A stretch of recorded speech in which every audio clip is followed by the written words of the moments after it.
Hello అండి, welcome back to ఓజు cooking. ఈ వీడియోలో మనం చాలా హెల్దీ అయిన క్యారెట్ మేతి ఫ్రై ప్రిపేర్ చేసుకుందామండి. ఇది చాలా టేస్ట్తో పాటు మనకి ఎన్నో హెల్త్ ప్రయోజనాలని కలగజేస్తుంది. క్యారెట్లో ఉండే ఫైబర్ వల్ల మనకి ఫ్యాట్ తగ్గుతుంది. అదే మాదిరిగా కంటి చూపును కూడా ఇంప్రూవ్ చేసుకోవచ్చు. అలాగే ఆకుకూరలో ఉండే హెల్త్ బెనిఫిట్స్ గురించి మనందరికీ తెలిసిందే. మెంతికూరలో ఇంకా స్పెషల్గా మనకి అందం పెరగడానికి బాగా మెంతికూర అనేది ఉపయోగపడుతుందంటండి. అంతేకాకుండా బ్లడ్ ఇంప్రూవ్ చేయడంలో కూడా మెంతికూర అనేది చాలా బాగా ఉపయోగపడుతుంది. ఇన్ని ఆరోగ్య ప్రయోజనాలనిచ్చే క్యారెట్ మెంతి ఫ్రైని మనం ఈ వీడియోలో చూద్దామండి. దీనికోసం నేను ఒక 4 క్యారెట్లు, 4 కట్ల మెంతికూరని తీసుకున్నాను. అవి శుభ్రంగా కడిగి చిన్నగా ముక్కలుగా కట్ చేసుకుని పక్కకు పెట్టుకోవాలండి. క్యారెట్ని మరీ సన్నగా తురమాల్సిన అవసరం అయితే ఏం లేదు. మనం ఉల్లిపాయ ముక్కలు కట్ చేసినట్టుగా కట్ చేస్తే సరిపోతుంది. ఇప్పుడు మనం క్యారెట్ మేతి ఫ్రై ప్రిపేర్ చేసుకుందామండి. దీనికోసం స్టవ్ మీద ఒక ప్యాన్ పెట్టుకుని ఒక 3 స్పూన్స్ వరకు ఆయిల్ని యాడ్ చేసుకోవాలి.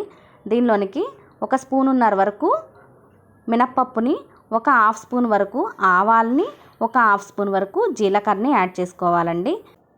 ఈ ఫ్రైలోనికి మనం ఉల్లిపాయని యాడ్ చేయకూడదండి. ఉల్లిపాయ వేస్తే కనుక కొంచెం తీయగా ఉండే అవకాశం ఉంటుంది. ఇప్పుడు కొంచెం కరివేపాకును కడిగి యాడ్ చేసుకున్న తర్వాత ఒక 1/2 స్పూన్ వరకు అల్లం వెల్లుల్లి పేస్ట్ని కూడా యాడ్ చేసుకోవాలండి. ఇప్పుడు ఒకసారి మిక్స్ చేసుకుని మనం ఎండుమిరపకాయలని, పచ్చిమిరపకాయలను కూడా యాడ్ చేసుకుందామండి. నేను 2 ఎండుమిరపకాయలని చిన్న చిన్న ముక్కలుగా కట్ చేసుకుని యాడ్ చేశాను. 3 పచ్చిమిరపకాయలని పొడవుగా చీల్చి యాడ్ చేసుకోవాలండి. ఇప్పుడు పోపు వేగిపోయిన తర్వాత క్యారెట్ ముక్కలను కూడా యాడ్ చేసుకుని మనం ఒకసారి మొత్తం మిక్స్ చేసుకోవాలండి. ఈ ఫ్రై ప్రాసెస్ మొత్తం కూడా లో ఫ్లేమ్లో ఉంచి మాత్రమే చేసుకోవాలండి స్టవ్ని. ఇప్పుడు మూత పెట్టేసి 5 to 6 మినిట్స్ వరకు మనం క్యారెట్ని ఉడికించుకోవాలి. 5 మినిట్స్ తర్వాత మూత ఓపెన్ చేసి చూస్తే క్యారెట్ అనేది చక్కగా ఉడికిపోతుందండి. దీనిలోనికి ఇప్పుడు 1 స్పూన్ వరకు సాల్ట్ని యాడ్ చేసుకుని ఒక 1 మినిట్ పాటు ఫ్రై అయిన తర్వాత మనం ఈ క్యారెట్ని పట్టుకొని ముక్కని ప్రెస్ చేసి చూస్తే చక్కగా మెత్తగా ఉంటుందండి.